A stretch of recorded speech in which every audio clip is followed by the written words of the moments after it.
My name is Daniel Branco. I'm a neurologist and neuroscientist, and I've spent my life searching for a deeper understanding of consciousness. And this is a conversation about high consciousness. For the first time on this channel, I'm going to try to finally define what high consciousness actually is, what the philosophy of high consciousness means, and what practical benefits it can bring to our lives.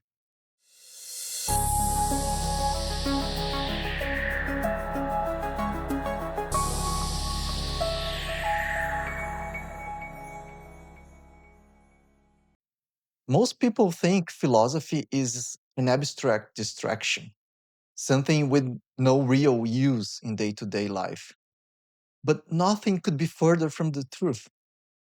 Our entire way of living is based on one or more philosophies, whether we are aware of them or not. And it doesn't matter whether we notice them. Philosophy is underneath everything we assume to be true or real. Because at the foundation of every belief, there is always some kind of philosophy. Even science is grounded in a philosophy.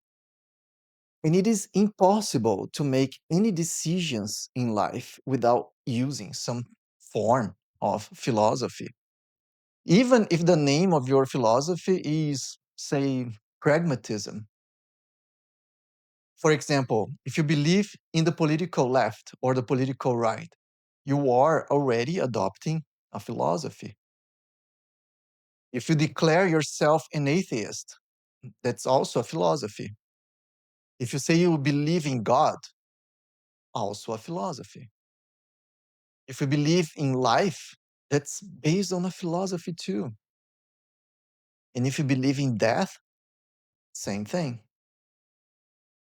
And if you believe this kind of conversation only makes sense after a few beers at a bar, that too is philosophy. In other words, there is no escape. Our very existence is structured on philosophical premises. Every choice we make, even the choice to just be logical, already implies a worldview. Logic itself is a philosophy.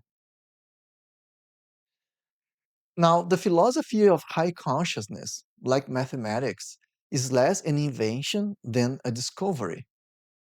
Just like 1 plus 1 equals 2 was not created but recognized as true, the philosophy of high consciousness is the result of a series of recognitions and realizations I've had throughout my life.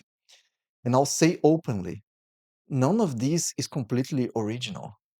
Many of the ideas I discuss here are ancient. They come from classical texts and great thinkers throughout history. What I'm doing here is revisiting old ideas and giving them a new frame, a new language, based on the premise that consciousness creates the brain, not the other way around. And my goal in sharing this philosophy is simple. My goal is to help us make better choices about our future, individually and collectively. Some ideas within the philosophy of high consciousness go beyond what ancient thinkers were able to imagine. And that's largely because of the world we live in now. They, back then, didn't know artificial intelligence, neural mapping, brain mapping, quantum physics, or the concept of non human intelligence outside of the category divinity. For them, in the past, what we would call an alien today would have been called an angel or a god. Today, we'll simply call it an alien, although many people still think they're demons, as the current United States Vice President recently suggested. I'll leave the link here in the description for you to check out. In the past, they also didn't know electromagnetism or quantum mechanics, as I already mentioned. Discoveries that shatter the deterministic paradigm that ruled humanity for centuries.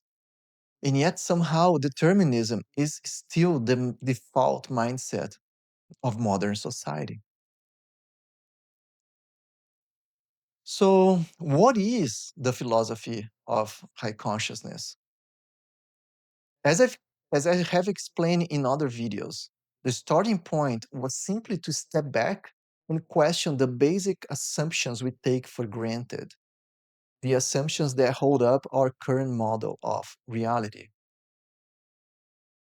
To recap from previous episodes, the dominant worldview today is built on the belief that matter is fundamentally real. That matter came into existence with the Big Bang, and everything else, including pain, love, consciousness, somehow emerges from matter. But no one is actually able to prove that matter is the source of everything.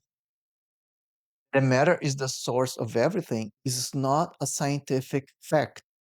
It is philosophical assumption, the materialist assumption.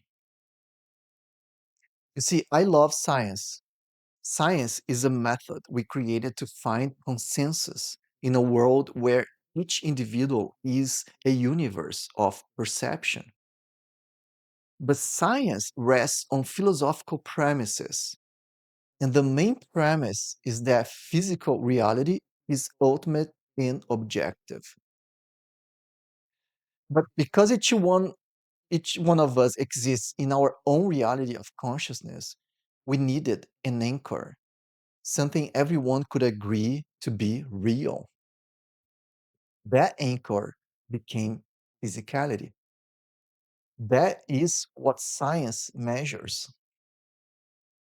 And that works, but only for third person reality, not first person inner experience. Science cannot answer questions about love, meaning, suffering, awareness, intuition, purpose, not because these things are less real, but because they don't exist as matter, as something you can directly measure. So the problem isn't science. The problem is that science has been unconsciously imprisoned by the old Newtonian, Cartesian, deterministic philosophy that gave birth to it. Even though quantum physics destroyed determinism 100 years ago, determinism is still the philosophy running our institutions, our politics, our education, our economy, and even our sense of identity. Like we are who we are because we have a body that can be objectively perceived, objectively measured by science. So, what are the core premises of the philosophy of high consciousness? I'll keep going deeper into each one of those premises in future videos, but here is a short introduction. Number one, consciousness is more fundamental than the brain. That's the basic premise. Just like the brain produces consciousness is not a scientific fact, but a philosophical interpretation, the opposite conclusion becomes natural if you start from the premise that consciousness is primary. Matter cannot generate experience. No arrangement of atoms can feel pain, love, color, or awareness. A brain is a tool inside consciousness, not the source of it. Turn off the brain and consciousness doesn't disappear. Only the instrument does. Premise number two, there is not one single reality. There are at least two types of realities: third person, measurable, consensus reality, and first person, experiential, conscious reality. That's the only consciousness we can know first person. Matter can encode knowledge, but it cannot be aware of knowledge. A book can contain truth, but it cannot realize truth. Number three, premise number three, to be conscious is the same thing as being spiritual. For those who are uncomfortable with the word spiritual, for whatever reasons, what I mean is simply consciousness itself is spiritual. If you are conscious, you are a spiritual being, not in the religious sense, but in the literal sense that your existence is not reducible to matter. Does that make sense? If you are conscious, you are spiritual. If you are spiritual, you are conscious. It's the same thing. And we've been thinking like this whole time of the woo of spiritual things, but nobody thinks of the woo of being conscious. Because consciousness is magical. It's not a scientific fact. Consciousness cannot be directly probed by scientific instruments. Only conscious instruments can probe consciousness. And that changes everything. Do these ideas resonate with you? Do they feel like something you've always suspected even before you had words for it? If so, you can dive deeper in my book, Spirit Duality, Spiritual Initiation for Rational People.